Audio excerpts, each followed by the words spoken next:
Malam turun lebih cepat dari biasanya. Awan hitam menggantung rendah di langit Magelang, seolah hendak menumpahkan sesuatu yang lebih dari sekadar hujan. Udara dingin menyusup ke sela-sela tulang, membuat siapapun menggigil tanpa sebab. Di pinggir jalan berbatu yang sudah jarang dilalui kendaraan, berdirilah sebuah rumah tua berdinding bata merah, beratap seng tua, dan dikelilingi ilalang yang tak terurus.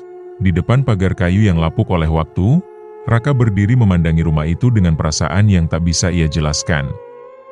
Ia baru saja tiba dari Jakarta, membawa 2 koper dan 1 warisan besar, rumah peninggalan dari keluarga ibunya, yang telah kosong selama puluhan tahun. Rumah yang menurut orang-orang di kampung itu seharusnya tidak dihuni kembali. Angin berdesir. Raka melangkah masuk sambil menunduk, seperti hendak meminta izin pada tanah dan udara. Rumah itu masih seperti dalam ingatannya, atau lebih tepatnya, seperti dalam mimpinya. Ia tak pernah benar-benar tinggal di sini. Ia hanya mengingatnya samar-samar, melalui cerita ibunya. Dan suara-suara yang sering muncul di antara tidurnya yang terganggu sejak kecil, "Kau harus hati-hati kalau tinggal di rumah itu, Rak." Pesan terakhir ibunya sebelum meninggal, terdengar kembali di benaknya. Rumah itu tidak sepi.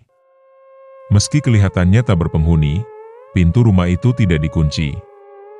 Raka mendorongnya pelan, dan engselnya menjerit panjang, seolah menolak dibuka kembali setelah sekian lama tertutup. Ruangan dalam rumah itu gelap dan berdebu. Bau kayu tua dan sesuatu yang basi langsung menyergap hidungnya. Tapi Raka tetap melangkah masuk, menyalakan lampu senter dari ponselnya. Di dinding ruang utama, tergantung sebuah lukisan yang warnanya sudah pudar. Seorang laki-laki berjubah gelap, berdiri dengan tangan menyilang di dada. Tatapan matanya tajam dan tajam. Seakan sedang memelototi siapapun yang berani menatap balik. Raka menatap lukisan itu beberapa saat. Lalu berbisik lirih, "Kakek buyut, ya?" Ia ingat nama yang disebut-sebut ibunya dalam cerita masa kecil, Sastro Wiranata. Seorang tabib dan dukun zaman Belanda, yang kemudian dikabarkan menghilang tanpa jejak. Raka menggeleng, membuang pikirannya yang mulai melantur. Ia menyalakan lampu minyak tua di meja dekat jendela. Cahaya temara menyebar, menciptakan bayangan aneh di setiap sudut ruangan. Ia memilih kamar belakang sebagai tempat tidurnya malam ini. Sambil membuka koper, Raka sempat tersenyum kecil. Hanya rumah tua. Apa sih yang ditakuti? Tepat tengah malam, Raka terbangun, tak ada suara. Tak ada angin. Tapi matanya terbuka begitu saja. Ia duduk di atas tempat tidur tua, dan sejurus kemudian, mendengar sesuatu dari atas langit-langit. Dentingan, pelan, teratur. Seperti bunyi genta kecil, Raka menoleh ke atas. Loteng. Ia tahu rumah itu punya loteng kecil, tapi tak pernah tahu bagaimana cara naik ke sana. Bunyi itu datang dari atas kepalanya, lalu berhenti. Hening. Dan detik berikutnya, terdengar langkah kaki pelan. Berjalan di atas papan lantai kayu. 1, 2, 3. Lalu berhenti, Raka bangkit berdiri, memegang senter. Tapi saat cahaya menyorot ke atas, tidak ada apa-apa, tapi pintu kamarnya kini terbuka. Padahal tadi ia sudah menguncinya, jantungnya berdegup lebih cepat. Ia melangkah pelan keluar kamar, menyorot lorong. Rumah itu gelap. Diam. Seperti tidur. Tapi di ujung lorong, ia melihat sesuatu. Bayangan seorang perempuan berdiri diam di dekat jendela ruang depan. Rambut panjang terurai. Tubuhnya kurus. Ia tidak bergerak, tidak menyapa. Tapi tatapannya menusuk langsung ke arah Raka. Tapi ketika Raka mendekat, bayangan itu menghilang, dan yang tersisa hanya bau melati yang menyengat. Raka tidak bisa tidur lagi malam itu. Ia duduk di ruang tengah sampai fajar tiba. Cahaya pagi menyusup masuk melalui jendela yang kusam. Tapi rasa dingin dari dalam rumah itu tak juga hilang. Sebelum masuk kembali ke kamar, ia mendongak ke arah lukisan kakek buyutnya di dinding. Kini lukisan itu seperti menatapnya dengan senyuman tipis. Raka menunduk cepat. Ia menggeleng, mencoba menepis pikiran aneh itu. Tapi entah kenapa, sejak bayangan perempuan tadi malam muncul, suasana rumah ini terasa berubah. Bukan hanya karena ia tidak tidur semalaman, tapi karena udara di dalam rumah menjadi lebih dingin, lebih berat, dan lebih hidup. Ia memutuskan untuk keluar rumah sebentar, mencari kopi di warung kecil di seberang jalan. Tapi bahkan saat ia duduk di bangku bambu sambil menyeruput kopi panas, pikirannya tetap berada di dalam rumah itu. Bayangan perempuan, suara genta, dan lukisan yang menyeringai. "Apa kau yakin mau tinggal di rumah itu, Nak?" tanya si pemilik warung.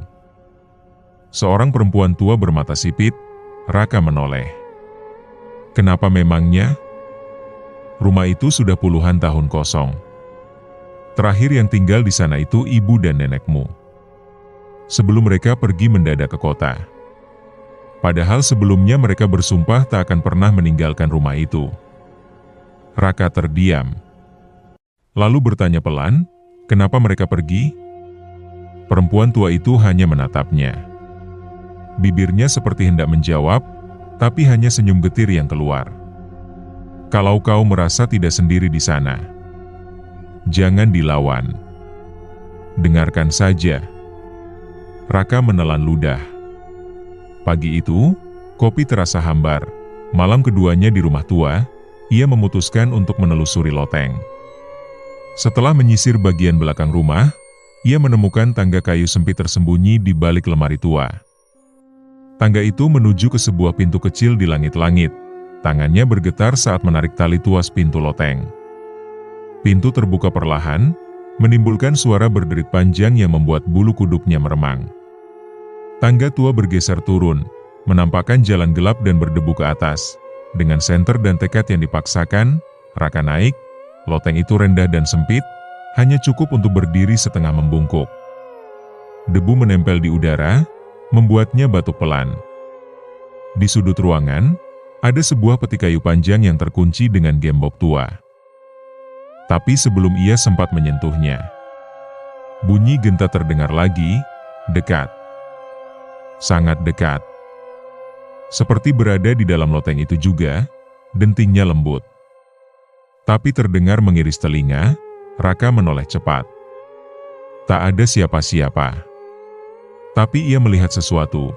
Sehelai kain lusuh berwarna merah tergeletak di pojok ruangan, seolah baru saja dijatuhkan. Dan di balik kain itu, sebuah boneka kayu dengan wajah wanita. Wajahnya dilukis dengan tinta pudar, matanya hanya 2 titik hitam. Tapi ada sesuatu yang tidak wajar. Mulut boneka itu terbuka, dan dari dalamnya tergantung lonceng kecil. Genta, tangannya gemetar ketika hendak menyentuh boneka itu. Tapi tiba-tiba, petir menyambar, lantai loteng berguncang. Lampu senternya padam. Dalam gelap itu, Raka mendengar suara yang tidak pernah ia dengar sebelumnya. Bukan suara manusia, bukan pula binatang. Suara tertawa pelan, panjang, dan perempuan. Ia menjatuhkan senter dan mundur tergesa, hampir jatuh menuruni tangga loteng. Pintu tertutup sendiri di atas kepalanya, menimbulkan bunyi buk yang nyaring. Raka terdiam di lantai bawah, dada naik turun, napas tercekat. Hanya suara hujan di luar dan detak jantungnya sendiri yang bisa ia dengar. Ia ingin keluar dari rumah itu, tapi kakinya tak bergerak. Sesuatu dalam dirinya berkata bahwa jika ia pergi sekarang, semuanya akan mengikuti. Pagi berikutnya, ia kembali ke loteng. Petinya masih ada, tapi boneka kayu itu sudah tidak ada. Di tempat boneka itu kemarin tergeletak, kini hanya ada coretan di lantai yang digores pakai arang. "Jangan buka peti itu sebelum kau tahu siapa aku." Raka duduk di ruang tamu malam itu, tak berani masuk ke kamar. Ia menyalakan lampu minyak dan membiarkannya menyala sampai pagi. Dan saat menjelang subuh, ketika matanya mulai terpejam, genta itu berdenting lagi, kali ini dari balik pintu kamarnya sendiri. Raka menatap pintu itu tanpa berkedip. Cahaya lampu minyak bergoyang pelan, menari di dinding dan menciptakan bayangan yang tak tentu bentuk. Bunyi genta itu tak berhenti, seperti berayun dari sisi ke sisi. Dentingan lembut, tapi membunuh ketenangan. Perlahan, ia bangkit dari kursi. Langkahnya berat, seperti ada tangan tak terlihat yang menariknya kembali. Tapi rasa ingin tahu yang perlahan berubah jadi ketakutan, membuat tubuhnya berjalan sendiri. Ia membuka pintu kamar itu pelan. Dan kosong. Tidak ada apa-apa.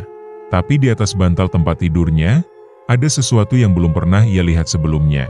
Sebuah kepingan cermin bundar kecil, retak di sisi kanan. Di permukaannya, samar-samar seperti ada asap putih yang bergerak di balik pantulan bayangan Raka sendiri. Ia memungutnya dengan hati-hati, saat telunjuknya menyentuh permukaan kaca. Suara perempuan itu terdengar lagi, kali ini bukan tawa, tapi bisikan, "Buka petinya." "Raka." Dia tahu namaku. Bulu kuduk Raka berdiri serentak. Ia menjatuhkan cermin itu dan mundur, menabrak sisi pintu. Cermin itu pecah menjadi dua, dan dari balik selartakannya, bau melati kembali menyebar. Hari berikutnya, Raka mengambil keputusan. Ia akan membuka peti kayu di loteng, meski ada pesan misterius untuk tidak melakukannya.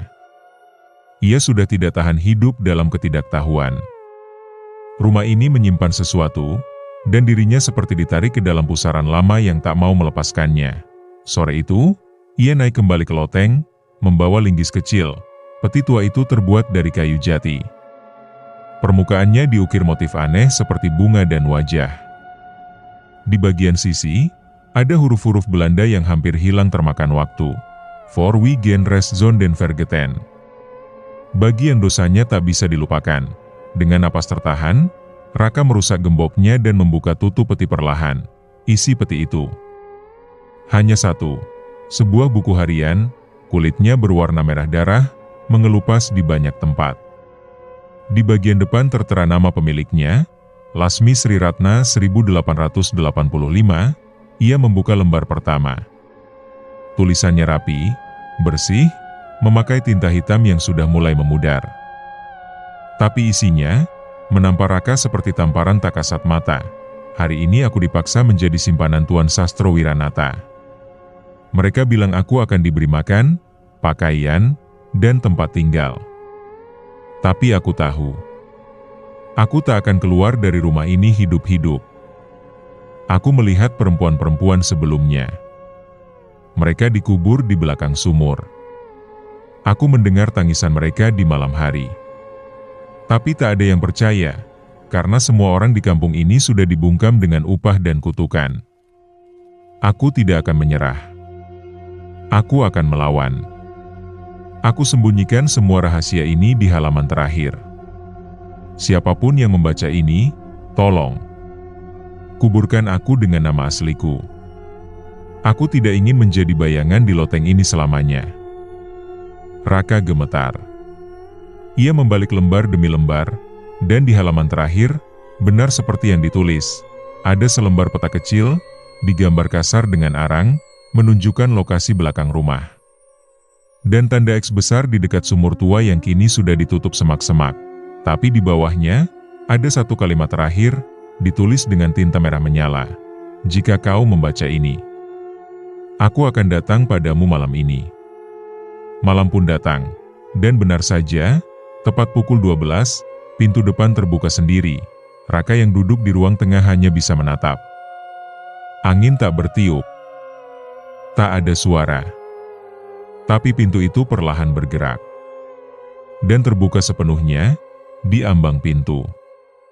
Lasmi berdiri, ia mengenakan kebaya putih yang lusuh. Rambut panjangnya menutupi sebagian wajah. Mata kanannya kosong, seperti dicongkel. Tapi mata kirinya menatap langsung ke arah Raka, dan dari tangan kirinya ia menggantungkan boneka kayu bergenta itu. "Kau sudah baca. Sekarang waktumu menepati." Suara perempuan itu pelan tapi jelas, seperti angin yang berbicara dari dasar sumur. Raka terpaku, mulutnya terbuka tapi tak ada suara yang keluar. Perempuan itu, Lasmi, masih berdiri di ambang pintu. Separuh wajahnya tersembunyi rambut basah yang menggantung seperti akar. Boneka kayu di tangannya berayun perlahan, dan dentang-dentangnya kembali terdengar. Saat langkah Lasmi masuk satu jengkal ke dalam rumah, pelita di atas meja mendadak padam sendiri. Dalam kegelapan, hanya suara gemerincing kecil itu yang hidup. Raka meraba-raba korek api, menyalakan kembali lampu minyak dengan tangan gemetar. Tapi ketika cahaya kembali menyala, Lasmi sudah tak ada, yang tertinggal hanyalah bekas jejak lumpur basah di lantai kayu, mengarah lurus ke pintu belakang, menuju halaman belakang rumah. Tempat yang disebut dalam peta harian. Tempat yang selama ini dilupakan. Dan mungkin sengaja dikubur dalam-dalam oleh leluhurnya. Raka tidak bisa tidur malam itu. Setiap ia memejamkan mata, wajah Lasmi muncul. Bukan dalam mimpi, tapi seperti menempel di balik kelopak matanya sendiri. Pagi-pagi sekali, ia mengambil cangkul. Langkahnya menuju ke halaman belakang, tepat ke tempat yang ditunjuk dalam peta. Di antara semak berduri, dekat sumur batu yang kini ditutup oleh lempengan semen tua dan dipenuhi lumut, ia mulai menggali. Tanah di sana keras, seperti belum pernah tersentuh selama puluhan tahun. Tapi perlahan, dengan setiap ayunan cangkul, sesuatu mulai muncul. Lembaran kain putih yang membungkus sesuatu. Dan ketika ia membongkarnya, bau busuk menyeruak, menusuk sampai ke tenggorokan. Itu bukan bau bangkai biasa. Itu bau kematian yang tidak pernah diizinkan beristirahat. Raka menggigil. Di dalam gundukan itu, ia menemukan tulang belulang perempuan. Masih terbungkus sisa-sisa kebaya. Di jari tangan kanan, terpaut cincin emas tua dengan ukiran huruf kecil, LSR, Lasmi Sri Ratna. Tiba-tiba, angin berhembus kencang. Langit mendung menutupi matahari, dan suara seperti desir bisikan terdengar dari pohon-pohon di sekitar halaman. Terima kasih. Sekarang kau tahu. Raka tersentak. Ia menoleh, dan di balik pagar bambu, Lasmi berdiri lagi. Tapi kini, wajahnya terlihat lebih jelas. Luka di matanya masih menganga, tapi tatapannya penuh duka, bukan kemarahan. Tapi belum selesai. Malamnya, Raka memandikan dan membungkus ulang jenazah Lasmi dengan kain kafan. Ia berencana memakamkannya dengan layak di pemakaman umum, agar arwahnya tenang. Tapi saat ia bersiap membawa jasad itu keluar rumah, semua lampu padam serentak, angin menderu dari dalam rumah. Boneka kayu yang semula ia buang kini berada di atas bantal kamar. Genta kecilnya berdentang sendiri, dan suara langkah kaki terdengar dari loteng. Seseorang atau sesuatu sedang berjalan di atas sana. Lalu terdengar lagi bisikan itu, lebih jelas, lebih dekat dari sebelumnya. Kau gali 1. Tapi ada 4 yang dikubur. Raka membeku. Ia menggenggam lampu minyak dan naik ke loteng dengan napas tercekik. Di sana, ia mendapati dinding belakang loteng terbuka sedikit. Ada lorong sempit di baliknya, seperti bagian rumah yang selama ini disembunyikan. Di dalam lorong itu, 4 nisan kecil tertancap di tanah. 4. Dengan nama-nama yang sama sekali tak pernah ia dengar. Tapi satu dari mereka ditandai dengan bekas kaligrafi lusuh, Sri Wahyuningsih 1884, tahun sebelum Lasmi, dan di samping nisan itu, tertulis dengan arang, mereka semua perempuan. Mereka semua disucikan oleh Tuan Sastro. Dan mereka semua masih di sini. Raka jatuh terduduk. Kepalanya pusing, seakan ribuan suara wanita berbisik di telinganya serempak. Ia baru sadar, Lasmi bukan satu-satunya, dan ia bukan hanya menanggung kutukan satu arwah, tapi seluruh luka sejarah keluarganya. Malam itu, Lasmi muncul untuk terakhir kalinya di ujung ranjangnya. Tapi kali ini ia tidak membawa boneka, tidak menggantung genta, tidak menatap penuh dendam. Ia hanya berkata, "Kau sudah membukanya. Maka kini mereka akan datang." satu persatu.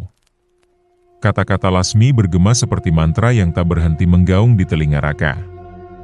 Ia menatap langit-langit kamarnya yang gelap, dan sesekali terdengar suara kayu tua berderit sendiri, seperti langkah kaki tak terlihat yang berlalu lalang.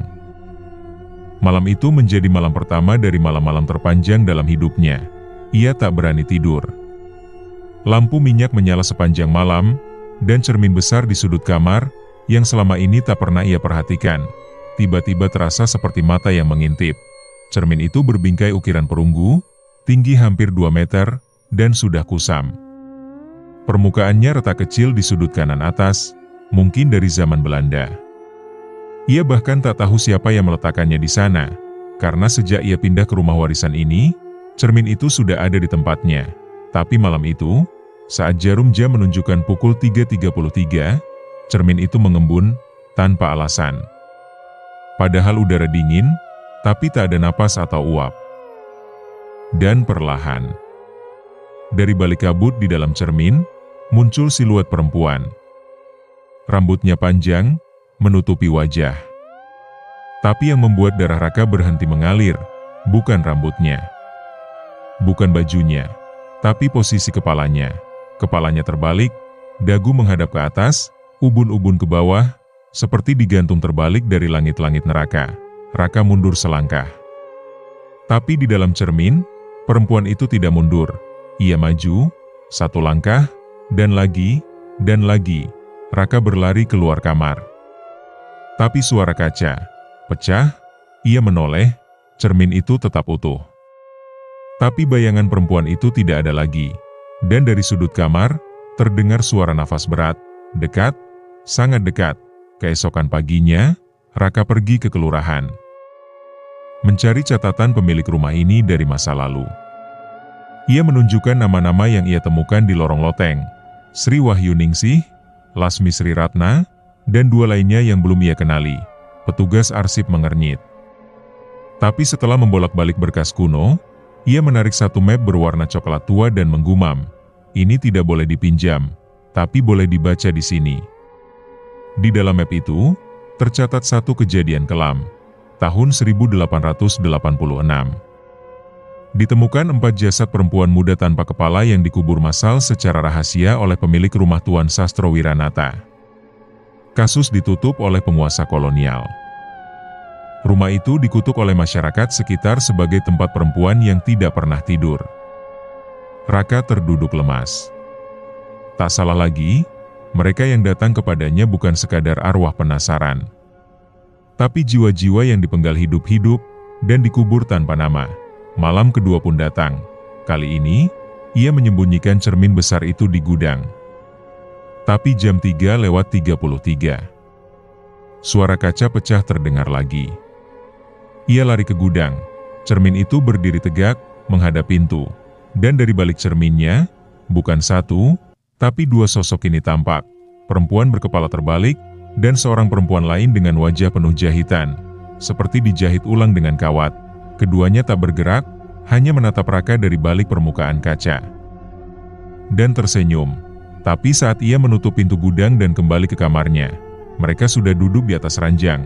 Cermin itu sudah di sana, berdiri tenang, seakan tak pernah pindah, dan perempuan berkepala terbalik itu kini berdiri di ujung ranjangnya, sambil berkata dengan suara mengalun pelan seperti tikus menggerogoti kayu. Kau tidak bisa sembunyi. Ini rumah darah. Dan darahmu mengalir dari darah mereka. Raka pingsan malam itu. Keesokan harinya, saat ia membuka matanya, ia menemukan sebuah pesan tertulis di kaca cermin, dengan lumpur basah. 1 jiwa sudah kau bebaskan. Tinggal 3 lagi. Kalau tidak kau yang akan menggantikannya. Dan di sudut kamar, boneka bergenta itu muncul kembali. Tapi kini, bukan 1, melainkan 4 boneka kecil berjajar rapi di atas kursi, masing-masing dengan nama di perutnya. Sri, Lasmi, Ningsih, dan Murni, 4 arwah, 4 tuntutan. Raka berdiri mematung di depan kursi tempat ke-4 boneka itu duduk. Genta mereka berdentang satu persatu, tanpa disentuh siapapun. Suaranya halus, tapi memilukan, seperti suara anak kecil yang menangis pelan di kamar gelap. Dan di tengah keheningan dini hari itu, dari arah luar rumah, suara tangis lirih mulai terdengar. Tangis yang datang dari halaman belakang. Tangis itu seperti memanggil, mengaduh, merintih. Dari dalam sumur batu yang dulu ia lihat terkunci rapat oleh lempengan semen tua, Raka tak tahan. Ia keluar dengan lampu minyak dan cangkul di tangan. Hatinya berdetak keras seperti beduk tua yang dipukul menjelang azan subuh. Sumur itu berdiri seperti mulut raksasa yang ditutup paksa. Dan kini ia tahu, mulut itu hendak bicara. Ia mulai menghantam semen penutup sumur. Setiap hantaman menghasilkan suara mengerang yang entah dari dalam kepalanya atau dari dalam sumur itu sendiri. Brak, brak, kraak, lempengan itu retak. Lalu terbuka, menampakkan mulut sumur yang sudah hitam legam, menganga seperti liang nisan. Angin dingin keluar darinya, disertai aroma besi dan tanah basah yang busuk. Tapi bukan hanya itu, tangis itu kini terdengar lebih jelas, bukan satu suara, melainkan dua perempuan menangis. Dan memanggil namanya, Raka. Turunlah. Kau harus tahu. Lampu minyaknya meredup, dan di dinding dalam sumur, mulai terlihat goresan tangan, seperti bekas cakaran seseorang yang berusaha naik, tapi gagal. Raka memanggil warga sekitar untuk membantu menggali lebih dalam. Tapi satu persatu mereka menolak. Banyak yang bahkan enggan melihat sumur itu. Salah satu tetua kampung berkata, dengan wajah pucat, sumur itu dulu tempat pembuangan. Kalau kau buka, yang dikurung akan bebas. Raka tetap nekat. Malam berikutnya, ia turun sendiri. Ia mengikat tubuhnya dengan tali tambang dan menuruni dinding sumur yang licin. 3 meter, 5 meter, 8 meter, di dasar sumur, kakinya menyentuh lumpur tebal. Tapi kemudian, ia menginjak sesuatu, ia menunduk, menyorot lampu, sebuah kepala, tapi bukan tengkorak, masih utuh, masih segar, dan mata kepala itu terbuka perlahan. Menatapnya, kau cucu mereka. Tapi kau bukan mereka. Kau satu-satunya yang bisa bebaskan kami. Raka menjerit dan mencoba naik. Tapi lumpur mulai menarik kakinya. Dinding sumur berubah seperti daging, berlendir, dan licin. Dari sisi kanan sumur, satu tangan mencuat, lalu satu wajah perempuan muncul dari lumpur, tersenyum dengan mulut sobek dari pipi ke pipi. Jangan pulang dulu. Kami ingin tinggal di tubuhmu. Raka berhasil naik dalam keadaan nyaris pingsan. Tubuhnya penuh lumpur, bajunya robek, dan pikirannya seperti terbelah. Tapi ketika ia sampai di permukaan, 4 boneka itu kini duduk mengelilingi mulut sumur. Dan dari arah rumah, terdengar dentang-genta kelima, pelan, dingin, dan tidak berasal dari boneka manapun. Hari-hari berikutnya, Raka mulai mendengar suara-suara bahkan di siang hari. Tangis di sumur tak pernah berhenti. Bahkan saat matahari terik menyinari halaman, ia mulai kehilangan waktu. Kadang bangun tidur dan sudah berada di luar rumah tanpa tahu bagaimana ia ke sana. Sampai suatu malam, Lasmi muncul kembali. Kali ini tidak di cermin, tidak di ambang pintu, tapi duduk di sampingnya di ranjang. 2 lagi menunggu. Yang satu masih dikurung. Tapi yang terakhir tidak ingin dibebaskan. Raka menoleh, matanya berkaca-kaca. Lalu aku harus apa? Lasmi menunduk, suaranya seperti angin dari lubang nisan. Yang terakhir adalah dia yang mencintai kematian. Dia tidak akan keluar, kecuali kau yang menggantikannya. Kata-kata Lasmi menggantung seperti kabut dingin di benak Raka. Malam itu ia tak bisa tidur. Suara tangis dari sumur telah berubah menjadi gumaman, lalu tertawa pelan. Lalu bisikan-bisikan, bisikan yang mengarah ke loteng, loteng yang selama ini selalu terkunci. Kuncinya tak pernah ia temukan. Tapi malam itu, saat ia melangkah ke tangga kayu yang berderi tua, ia melihat sesuatu yang membuat bulu kuduknya menegang. Pintu loteng terbuka. Sendiri, tidak lebar. Hanya sedikit, cukup untuk menunjukkan kegelapan di baliknya. Dan sesuatu menggantung dari langit-langit. Bukan tali, tapi benang. Benang berwarna merah kehitaman. Raka menyalakan lampu senter dan perlahan naik. Tangga kayu itu terasa seperti tubuh mati yang sudah lapuk. Setiap pijakan seperti menginjak tulang-tulang tua yang tak rela dibangunkan. Dan saat kepalanya mulai menyembul ke dalam ruang loteng, bau amis menusuk hidung, dan suara gesekan halus. Seperti jarum menjahit daging, ia menyorotkan cahaya ke sudut ruangan. Di sana duduk seorang perempuan, wajahnya pucat seperti kapur. Rambutnya panjang, tergerai tak rapi. Ia mengenakan kebaya lusuh penuh bercak, dan di pangkuannya terhampar lembaran kulit manusia yang sedang ia jahit. Dengan tenang, jarum panjang ditusukkan, ditarik perlahan, lalu ditusukkan lagi. Raka hampir berteriak, tapi suaranya membeku di tenggorokan saat perempuan itu mendongak. Matanya berlubang. Kosong.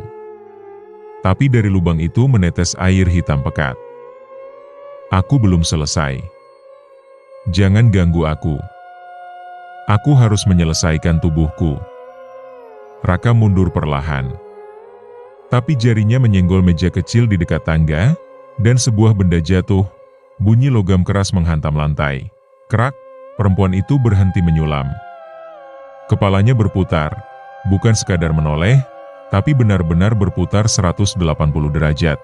Ia berdiri. Perlahan, dan dari lemari tua di pojok ruangan, terdengar sesuatu bergerak. Seperti seseorang yang dikurung, tapi masih hidup. Raka lari menuruni tangga. Tapi saat ia sampai di bawah, ia mendengar suara tertawa lirih dari langit-langit. Dia belum selesai. Tapi kalau kau masuk lagi, mungkin dia akan menyelesaikannya dengan kulitmu. Keesokan harinya, Raka memberanikan diri membuka lemari besi itu. Kuncinya entah dari mana, sudah menggantung di lubangnya. Di dalamnya bukan pakaian, bukan barang peninggalan, tapi tubuh-tubuh, 3 tubuh tanpa kulit, disusun rapi seperti boneka. Tanpa wajah, tanpa suara, di dalam lemari itu juga terdapat lembaran catatan tangan. Aku harus menyulam mereka satu persatu, agar mereka tak bisa mencari jalan keluar. Agar aku tak sendirian di rumah ini. Tapi satu melarikan diri. Dia sembunyi di balik cermin. Raka menutup lemari itu dengan tangan gemetar. Cermin? Perempuan berkepala terbalik itu, jadi. Mereka saling terikat. Siapa yang menyiksa siapa? Siapa korban? Siapa monster? Malam itu, Raka kembali bermimpi. Ia berjalan di koridor rumahnya, tapi dindingnya terbuat dari kulit manusia. Setiap langkah mengeluarkan suara berkerut, seperti napas terakhir. Di ujung lorong, perempuan penyulam duduk memintal rambut menjadi benang, dan jarumnya terbuat dari tulang jari. Saat ia menoleh, semua wajah boneka di rumahnya menatap Raka, dan satu persatu menyebut namanya. Raka. Raka. Raka. Kau bagian dari kami. Saat Raka terbangun, ia melihat benang merah tergantung di atas ranjangnya. Ujungnya mengarah ke loteng, dan dari atas terdengar suara lembut namun sangat mengerikan. Aku sudah menemukan kulit yang cocok, kulitmu. Raka terduduk di tempat tidur, keringat dingin mengucur dari pelipisnya. Benang merah yang tergantung di atas ranjang kini menjuntai ke lantai, bergerak pelan seperti disentuh angin. Padahal semua jendela tertutup. Jam menunjukkan pukul 2.57. 3 menit menuju jam keramat yang sering disebut-sebut Lasmi dalam mimpinya. Dan tepat ketika jarum pendek menyentuh angka 3. Tok. Tok. Tok. Terdengar ketukan di pintu depan, bukan keras, tapi pelan dan teratur. Seolah tamu itu tahu ia sedang ditunggu, tapi tak pernah diundang. Raka melangkah ke ruang tamu. Tangannya gemetar saat meraih gagang pintu. Saat pintu terbuka, seorang pria berdiri di sana. Tinggi. Mengenakan jas panjang kuno berwarna gelap. Wajahnya tirus, rambutnya licin disisir ke belakang. Sorot matanya tajam seperti pisau, namun senyumnya hangat, terlalu hangat, hingga terkesan menyembunyikan luka yang dalam. Malam yang dingin, bukan? Katanya. Suaranya serak, namun elegan. Boleh saya masuk sebentar? Raka mengangguk. Tapi matanya tidak bisa lepas dari satu hal, pria itu tak memiliki bayangan. Lampu minyak memantulkan bayangan meja, kursi, bahkan tanaman kering di sudut ruangan. Tapi pria itu, seolah tidak berasal dari dunia yang bisa disentuh cahaya. Ia duduk di kursi kayu yang sama tempat keempat boneka selalu berada. Tapi malam itu, keempat boneka itu entah kemana. Hilang, pria itu membuka telapak tangannya. Sebuah cermin kecil berbingkai perak, cermin ini hanya memantulkan yang sudah mati. Katanya pelan, kau ingin melihat wajah siapa malam ini? Raka tidak menjawab. Ia terpaku, karena saat pria itu mengangkat cermin itu ke arah wajah Raka, wajahnya tidak terlihat di dalamnya, tapi ada wajah lain. Wajah-wajah lain, Lasmi. Perempuan penyulam.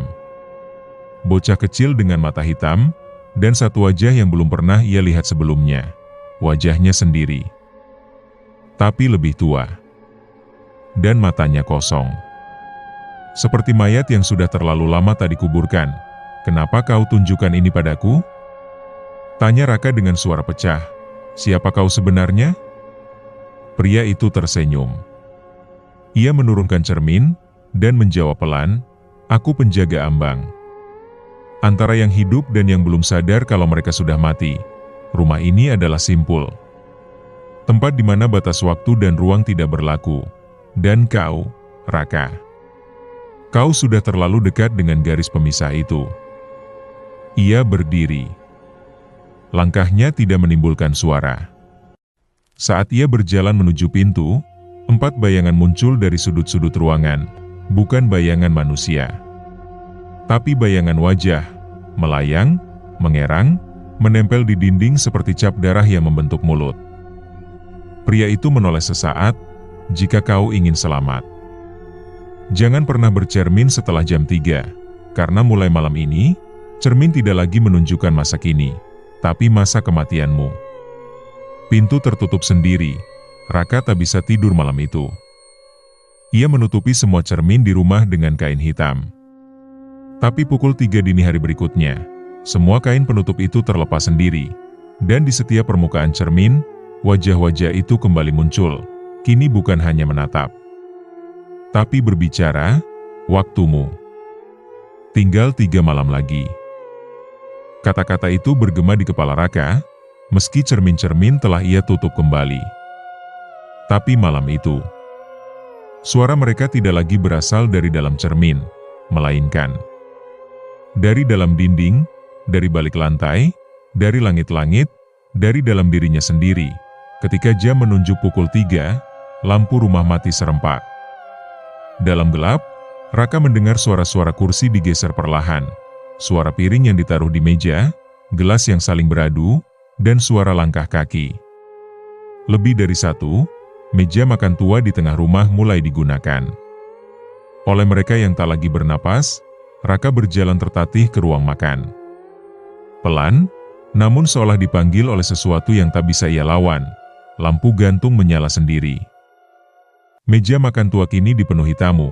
Mereka duduk diam, mengenakan pakaian zaman kolonial. Wajah mereka pucat, sebagian tak utuh. Ada yang matanya hanya 1, ada yang lehernya miring seolah pernah digantung, dan 1 orang duduk tanpa kepala. Kursi di ujung meja kosong, itu tempat untuk Raka, ia tahu. Dan tanpa sadar, ia duduk. Kau tamu kehormatan malam ini, kata seorang perempuan tua dengan suara seperti daun kering. Tangannya memegang sendok perak, dan di piringnya terhidang seekor tikus putih hidup, berlari-lari mencari jalan keluar dari genangan darah. Tamu di sebelah kirinya memotong leher tikus itu. Dengan garpu, darah menyembur ke taplak, mereka semua mulai makan. Bukan makanan biasa, ada jari manusia yang dikeringkan seperti keripik, ada bola mata dalam mangkuk, ada roti hitam yang menggeliat seperti ada ulat di dalamnya. Raka mual. Tapi tak bisa bergerak, tubuhnya lumpuh, tangan kanannya mengangkat sendok sendiri. Sendok itu meraup dari piring, Dan yang terambil adalah potongan lidah kecil yang masih berdarah. Makanlah.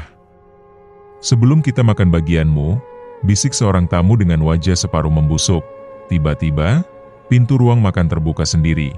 Seseorang masuk, Lasmi, tapi wajahnya berubah. Kulitnya kini gelap legam, penuh luka bakar. Matanya kosong. Dan di belakangnya berdiri sosok tinggi besar tanpa wajah, mengenakan jubah hitam. Kita belum selesai, Raka. Sosok berjubah mengangkat tangannya. Semua tamu di meja langsung berdiri. Bersama-sama, mereka menunjuk ke arah Raka. Waktumu. Tinggal 2 malam lagi. Brak, Raka terbangun. Ia masih duduk di meja makan. Tapi semua kursi kosong, piring-piring bersih, tapi taplak meja masih berlumuran darah segar. Dan di tempat duduk tamu-tamu tadi, tertinggal jejak tubuh yang membekas di kain.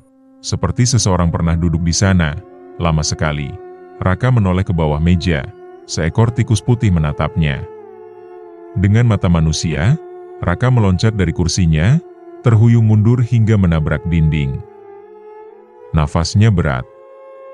Ia menatap tikus itu, yang kini berjalan mundur. Dan masuk ke bawah lantai kayu, tepat di jalur yang mengarah ke halaman belakang. Ada bisikan samar terdengar. Kali ini bukan dari dalam rumah, tapi dari luar.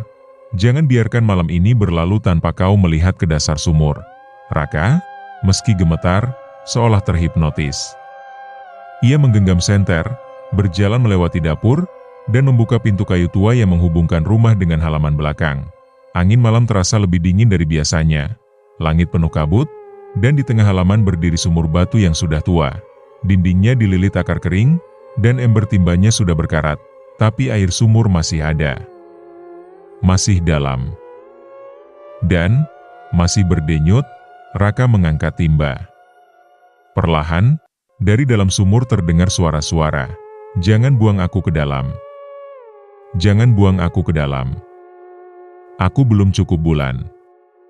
Suaranya suara perempuan. Tapi lirih, dan tercekik. Dan sesaat kemudian, muncul sosok dari balik semak-semak. Seorang perempuan hamil, dengan wajah tertutup rambut basah, perutnya robek dari samping. Seperti disayat paksa, ia menunjuk sumur. Dia masih hidup di dalam. Anakku. Tapi tidak punya bentuk. Ia menunggu tubuh baru. Tubuhmu. Raka mundur. Tapi dari dasar sumur, sesuatu mulai naik. Bukan ember. Tapi tangan, kecil, sebesar tangan bayi, dengan kuku panjang hitam.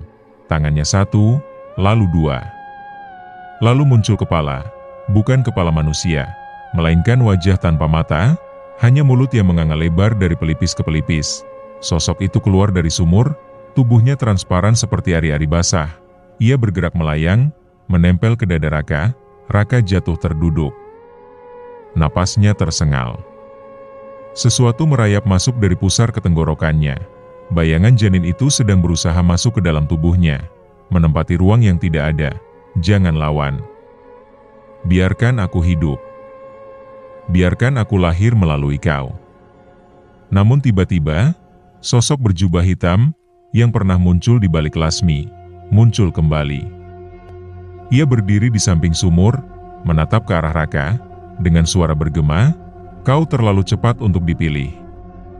Belum waktunya. Tapi jika kau bertahan 3 malam lagi, kau tak akan bisa menolak. Ia mengangkat tangan, sosok janin berhenti. Menjerit.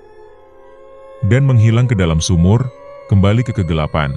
Perempuan hamil itu juga menghilang perlahan, tapi sebelum bayangannya lenyap, ia berkata, carilah papan nama di balik lukisan tua di kamar atap, di sanalah semua dimulai. Raka berdiri dengan tubuh gemetar, kemejanya basah oleh lendir dingin.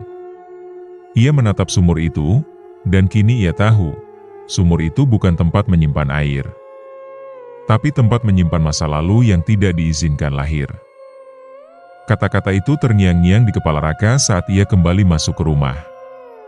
Malam telah jauh melewati tengah, dan udara dingin menggigit sampai ke tulang. Langkahnya tertuju ke lantai 3, tempat kamar loteng yang selama ini selalu terkunci sendiri setiap malam. Meski kuncinya tak pernah ia pasang, tangga berderit seolah mengeluh tiap kali diinjak. Dan di puncaknya, pintu kayu tua itu telah terbuka sendiri. Seolah menunggu, Raka menyalakan senter, masuk ke dalam. Kamar itu sempit, hanya berisi tumpukan peti tua, rak kayu berjamur, dan satu lukisan besar yang tergantung di dinding paling belakang. Tertutup kain putih usang. Saat ia tarik kain itu, wajah seorang wanita muda menatapnya dari balik lukisan. Mata lukisan itu penuh duka. Rambutnya panjang dan hitam. Perutnya tampak membuncit. Tapi tangannya, dibelenggu rantai besi yang dipaku ke lantai. Di sudut bawah lukisan tertulis, tahun 1886, Nyonya Sulastri Wijaya. Raka menoleh ke belakang lukisan. Kayu lapis yang menutup bagian belakangnya seperti pernah dibuka, dan dipaku kembali. Ia ambil linggis kecil dan mulai mengungkit. Papan itu terlepas dengan bunyi krek yang lambat, dan di baliknya, ada sepotong papan nama kecil dari kayu jati, berdebu. Tapi jelas tertulis, Raka S. Wijaya. Tangannya gemetar, nama yang sama. Ia lahir dengan nama itu, dan orang tuanya selalu bilang itu nama kakek buyut yang gugur di masa revolusi. Tapi ini ukiran kayu dari tahun 1886. Dari balik dinding kamar, terdengar suara tangisan. Tangis lirih, Raka mendekat ke tembok. Tapi tembok itu bergetar sendiri. Lalu menganga perlahan seperti membuka mata. Sebuah lorong sempit terbuka. Gelap. Bau anyir. Tanpa tahu mengapa, Raka masuk, langkah demi langkah, lorong itu membawanya ke ruangan batu kecil, seperti penjara. Di dalamnya, duduk perempuan dari lukisan tadi. Tapi kini tubuhnya hancur sebagian, matanya bolong, dan tangan kanannya terus menulis di lantai dengan darah. Kau bukan keturunan mereka. Kau adalah aku yang gagal lahir. Raka mundur, tapi sosok itu bangkit, menatapnya dengan mata berlubang. Kita adalah satu jiwa yang dipisah paksa. Aku dikurung karena kehamilan yang dianggap aib. Anak dalam rahimku, kaulah dia, tapi mereka bakar aku hidup-hidup sebelum sempat melahirkan. Dan arwahmu terlempar ke waktu yang jauh. Tiba-tiba, lantai ruangan itu terbuka. Raka terjatuh, ia menjerit, tubuhnya meluncur dalam kegelapan seperti terhisap pusaran memori berdarah. Saat ia tersadar, ia berdiri di halaman rumah yang sama, tapi dalam versi masa lampau. Rumah itu masih utuh, penuh lampu minyak. Dan para pelayan berkebaya sibuk lalu lalang. Di teras depan berdiri seorang laki-laki berjas putih dan sorban, mirip dengan wajah ayah kandungnya. Tapi lebih muda, kita telah kembali ke tahun 1886, Raka. Suara itu terdengar di antara desau angin malam. Raka berdiri gemetar di bawah pohon beringin tua, menyaksikan versi lain dari rumahnya, lebih megah, bersinar oleh cahaya pelita dan obor. Suara gamelan samar mengalun dari dalam, orang-orang berseliweran dengan wajah muram. Tapi di antara mereka, hanya Raka yang tidak terlihat. Ia menoleh ke tangannya, tembus cahaya, ia tak lagi dalam tubuh fisiknya. Ia hanya roh yang diajak menyaksikan ulang sebuah tragedi. Dari balik jendela besar rumah itu, ia melihat seorang wanita muda duduk di dipan bambu. Itulah dia, Sulastri Wijaya. Ibunya, dari kehidupan masa lalu. Perutnya buncit, tangannya terikat dengan kain putih, dan matanya sembab karena tangis. Di sampingnya berdiri seorang lelaki berpakaian priayi, berwajah mirip Raka tapi dengan sorot mata kejam. Anak itu tidak bisa lahir, Sulastri. Kalau kau melahirkannya, keluarga kita akan habis dicerca. Kau mengandung dari laki-laki yang bukan suamimu. Sulastri mengguncang tubuhnya sendiri. Tapi ini bukan aib. Ini anakku. Anakku. Namun, para pelayan mulai menyeretnya keluar ruangan. Ia menjerit, meronta, tapi terlalu lemah. Suara gamelan makin keras, kini berubah menjadi tabuhan kelenengan yang cepat. Seperti ritual, Di halaman belakang, di dekat sumur, mereka mendirikan balai kayu, dan di atasnya, tumpukan kayu bakar. Raka tak bisa menjerit. Hatinya seperti diremas. Ia ingin masuk ke dalam tubuhnya, ingin menyelamatkan perempuan itu. Tapi ia hanya roh. Hanya saksi. Sulastri dibakar hidup-hidup, dan saat api menjilat perutnya, ia berteriak, "Aku tidak akan hilang. Anakku tidak akan pernah mati." "Kau dengar, Pak Wijaya? Anakku akan lahir, meski kutunda 100 tahun. Api melahap tubuhnya, tapi saat itu juga, langit mendadak gelap. Awan hitam bergulung seperti malam mendadak jatuh lebih awal, dan dari balik asap, Raka melihat dirinya sendiri, bayi merah, tidak menangis, mengapung di udara. Kau tidak pernah lahir, tapi kutukanku akan mengizinkanmu menumpang pada tubuh siapapun dari garis keturunan ini. Akhirnya kau kembali padaku." Raka terbangun, tubuhnya gemetar, berpeluh, dan basah kuyup. Ia kembali berada di kamar atap. Lukisan Sulastri menatapnya, tapi kini, mata dalam lukisan itu menangis darah, dan bisikan lembut menyelinap ke telinga Raka. 3 hari lagi. Pada malam ke-13, darah kita harus disatukan, atau kutukan ini akan terus mencari tubuh baru. Pilihannya cuma 2, Raka, kau bersatu denganku. Atau rumah ini akan menelan semua keturunanmu. Suara itu menggema di kepala Raka sepanjang hari. Ia tak berani meninggalkan rumah tua itu, karena di setiap sudutnya, mata-mata tak kasat mata mulai mengawasinya. Langit mendung. Malam ke-13 tiba. Di kamar tengah, Raka duduk di hadapan meja kayu bulat. Di atasnya, sehelai kain batik tua, sebilah keris pendek, dan kendi berisi darah hitam yang entah dari mana munculnya. Di dinding, lukisan Sulastri kini tampak hidup, matanya mengikuti gerakannya kemanapun. Senyum samar menghias wajahnya, bukan lagi sedih, tapi seperti menanti kepastian. Tepat tengah malam, pintu-pintu rumah terbuka sendiri, lilin-lilin menyala tanpa disentuh.